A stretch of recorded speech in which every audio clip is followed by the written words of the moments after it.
Kubu Sharif Osman Marudu 1845 dan watak sandokan 1847. Sharif Osman adalah Sultan Marudu yang berperang dengan British dan James Brooke, Raja Sarawak pada tahun 1845. Beliau dianggap ketua lanun paling berbahaya di Asia. Pihak British menganggap Sharif Osman sebagai ancaman kepada kerajaan British dan Raja Brooke Sarawak. Sharif Osman juga adalah tokoh kontroversi yang dianggap pejuang pertama di Sabah yang berani menentang dan mencabar pertuanan British di Sabah. Beliau adalah pemerintah Marudu di utara negeri Sabah. Isterinya yang pertama bernama Dayang Cahaya iaitu kerabat atau anak Sultan Sulu, seorang wanita cantik yang puting melepak.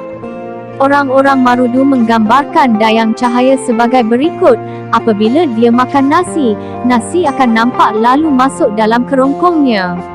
Bayangkanlah putihnya Dayang Cahaya ini. James Brooke sewaktu berperang dengan Sharif Osman pernah meminta Sharif Osman agar memperlihatkan wajah Dayang Cahaya sebagai syarat damai gencatan senjata. Sharif Osman enggan dan sebaliknya hanya memperlihatkan tangan Dayang Cahaya dari sebalik dinding istananya. James Brooke sebenarnya mencari seorang wanita Inggeris iaitu adik ipar Gubernur Jeneral Syarikat Hindia Timur Inggeris SHTI di India yang didakwanya disembunyikan oleh Sharif Osman. Pangeran Yusuf bapa mertua Sultan Brunei, Diki Manis adalah sahabat baik Sharif Osman dan terlibat sama menentang penjajahan British di negeri Sabah bersama-sama Sharif Osman. Sharif Osman dikatakan terbunuh di Kubu Marudu tetapi mayatnya gagal ditemui. Ada pendapat mengatakan beliau tidak terkorban sewaktu Perang Marudu 1845 dan makam yang ada di Kubu Marudu adalah makam Sharif Merum, anak Sharif Osman. Laporan British hanya menyebutkan antara yang terbunuh di Kubu Marudu ialah 3 orang keturunan Arab, Sharif dan Sharif Osman hanya cedera. Pihak British mendakwa Sharif Osman akhirnya akan mati berdasarkan maklumat seorang perempuan yang ditemui dalam keadaan lemah di Kubu Marudu. Perempuan itu mendakwa Sharif Osman cedera dan telah dibawa keluar dari kubu oleh pengikutnya. Hingga sekarang hanya ada 3 nisan lelaki dan 1 nisan perempuan terpacak di Kubu Marudu. Persoalannya, benarkah Sharif Osman terbunuh di Marudu? Dan siapakah Dayang Cahaya? Dan kenapa James Brooke beria ia ingin melihat wajah Dayang Cahaya?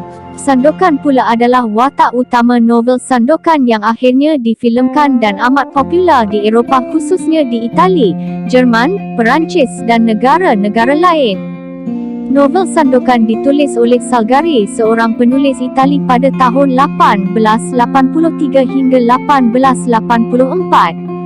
Kisah Sandokan adalah berkisah kepada seorang hero yang akhirnya menjadi lanun kerana negerinya Maludu, mungkin merujuk kepada Marudu telah dimusnahkan oleh Inggeris pada tahun 1845. Sandokan adalah anak kepada Sultan Maluda atau Maludu. Sandokan juga dikenali sebagai The Tiger of Malaya. Sandokan mempunyai seorang sahabat karib yang sama-sama menentang Inggeris yang dianggap dalam novel ini sebagai penjajah dan watak jahat. Dalam novel ini, watak Raja James Brooke, Raja Sarawak juga menjadi musuh utama Sandokan. Sandokan mencintai seorang wanita Inggeris yang merupakan anak saudara kepada Raja James Brooke Sarawak. Banyak kisah-kisah pengembaraan Sandokan dan sahabatnya ke serata pelosok dunia. Persoalannya, kenapa latar cerita kedua-duanya adalah merujuk kepada negeri yang sama iaitu Marudu yang sekarang dikenali sebagai Kota Marudu. Jalan cerita, watak-watak, latar masa, latar tempat semuanya adalah sama atau hampir sama. Ini bererti novel Sandokan adalah merujuk kepada watak Sharif Osman Marudu. Justru itu, Sharif Osman masih dianggap lanun sehingga waris keturunannya pun menyembunyikan identiti diri. Ramai waris Sharif Osman di Kota Marudu, di Sugut, di Kudat, di Kinabatangan dan di serata negeri Sabah seakan melupakan perjuangan moyang mereka. Ada juga pihak di negeri Sabah mendakwa bahawa sandokan adalah moyang mereka dan mereka mengakui bahawa watak dan nama sandokan sebagai wujud dan benar-benar ada. Sandokan dipercayai berasal dari Marudu dan berhijrah ke Melapi, Kinabatangan. Peliknya novel ini memasukkan nama limau-limauan di Teluk Marudu dalam novel sandokan yang menjadi pusat pemerintahan Marudu selepas era Sharif Osman. Jadi, adakah sandokan itu adalah nama lain kepada Sharif Osman? Adakah Sharif Merom atau Sharif Rom yang terkorban di kubu Marudu adalah Sharif Osman yang sebenarnya? Adakah Dayang Cahaya yang menjadi isteri Sharif Osman adalah orang yang sama, iaitu wanita Inggeris yang menjadi isteri sandokan? Cuba pula kaji nama seorang lagi tokoh yang amat dikagumi oleh Inggeris, iaitu Sharif Yassin.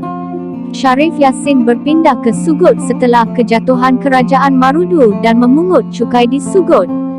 Kegagahan dan kepahlawanan beliau melawan ketua Lanun bernama Memadam yang merampas sebuah kapal Inggeris di perairan Sugut. Sharif Yassin merampas kapal tersebut dan menyelamatkan tawanan berbangsa Inggeris. Peristiwa ini disiarkan oleh akhbar-akhbar dunia ketika itu di Britain, Hong Kong dan Singapura. Satu rahsia yang tidak diketahui Inggeris, Sharif Yassin dikatakan oleh Inggeris sebagai pengikut Sharif Osman, walhal beliau sebenarnya adalah anak Sharif Osman yang berpindah ke Sugut dan menjadi ketua atau pemerintah di Sugut. Sharif Yassin di hari tuanya telah kembali ke kampung halamannya di Marudu dan meninggal di Tandek. Tempatnya di Sugut digantikan oleh anak sulungnya juga seorang Sharif. Sejarah mencatatkan, 1851, 6 years after Battle of Marudu, Sharif Osman son Hassan gave to the British. St. John a list that show how many families of Sharif Osman. Catatan ini menyebutkan bahawa rekod Salasilah dan keluarga Sharif Osman telah diserahkan kepada British dan masih dalam simpanan rekod sejarah di London. Keturunan Sharif Osman. Sharifah Loya atau Lauya, anak perempuan Sharif Osman. Sharif Hassan, anak Sharif Osman yang menyerahkan rekod keluarga kepada British. Sharif Yassin, anak Sharif Osman yang berkahwin dengan anak Sultan Sulu, iaitu adik perempuan Sultan Jamalul Alam.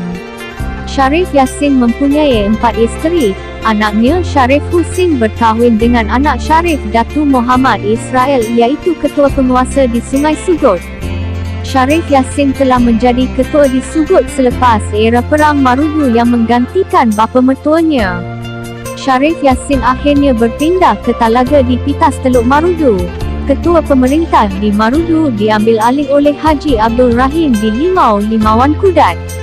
Ketua pemerintah di Sungai Sugut diambil alih oleh Sharif Husin, anak Sharif Yassin. Ramai waris Sharif Osman di Kudat, Kota Marudu, Sugut, Sandakan dan Pitas. Apa yang ada direkodkan, Sharif Ali adalah salah seorang ketua di kawasan Bandau atau Marudu selepas era Perang Marudu 1846. Setengah sumber mengatakan Sharif Ali adalah anak Sharif Shi. Sharif Shi adalah antara para Sharif yang terkorban dalam Perang Marudu dan ada makamnya di kawasan Kubu Marudu. Sharif Shi adalah sahabat karib Sharif Osman dan antara sahabat dan panglima kanan Sharif Osman. Ada 10 orang panglima kanan atau ketua perang Sharif Osman sewaktu Perang Marudu dahulu. Kampar yang dirujuk sebagai negeri asal Sharif Osman adalah satu lokasi di Marudu. Letaknya di tepi Sungai Kampar pertemuan dengan Sungai Besar. Sekarang kawasan itu sudah ditenggelami pasir dan anak Sungai Kampar masih dirujuk sebagai Sungai Kampar oleh orang-orang Kota Marudu. Sungai Kampar salah satu cabang Sungai Langkon, Sungai Marudu dan Sungai Balagaton. Kampar yang dimaksudkan sebagai negeri asal Sharif Osman bukanlah Kampar di Perak atau Kampar di Riau, Sumatera, tetapi Kampar di Marudu. Sehingga sekarang nama Kampung Kampar masih ada di Kota Marudu dan antara kampung yang terletak dalam kawasan zon Perang Marudu era Sharif Osman. Nama asal Sharif Osman ialah Sharif Osman Indallana. Beliau mempunyai seorang adik bernama Sharif Kaldi Indallana. Kedua beradik ini mempunyai ilmu kebatinan yang tinggi dan pahlawan yang gagah berani. 10 Panglima Perang Sharif Osman. 1. Sharif Shi. 2. Sharif Yassin. 3. Sharif Hasan. 4. Sharif Pompugan. 5. Sharif Hasan Tabasan. 6. Sharif Ali. 7. Sharif Merum. 8. Sharif Abdullah. 9. Sharif Idrus. 10. Sharif Kaldi. Anak Sharif Osman ada ramai. Mengikut cerita lisan, Sharif Osman memiliki isteri seramai 24 orang. Catatan British merekodkan bahawa Sharif Yassin pernah tinggal di telaga sebelum balik ke Tandik. Makam Sharif Yassin perlu dikaji sama ada di Tandik atau di Torong Sepongo. Semua 10 orang atau lebih Sharif-Sharif tu ada kaitan keluarga dengan Sharif Osman. Salah seorang dari 10 orang itu ialah Sharif Idrus, bapa mertua Sharif Yassin. Ada orang pernah bertemu secara alam roh dengan Sharif Osman menggambarkan bahawa Sharif Osman seorang yang tinggi lampai, berkulit hitam manis, irom atau mairom bahasa Bajau Cagayan, suluk, matanya garang, keningnya lebat, mukanya lonjong atau panjang, misainya tebal melentik. Bajunya lengan pendek seperti jaket, di lengannya ada ikatan kain, bertanjak dan berseluar ala gaya suluk. Sharif Osman diiringi oleh seorang lelaki lain bertubuh sedikit rendah. Mungkin ada anak cucunya yang seiras dengan gambaran yang saya berikan. Beliau bertemu selepas menziarahi makam Sharif Osman yang terletak beberapa ratus meter dari kawasan kuburan di dalam kubur. Ertinya makam Sharif Osman bukan di dalam kubu Marudu.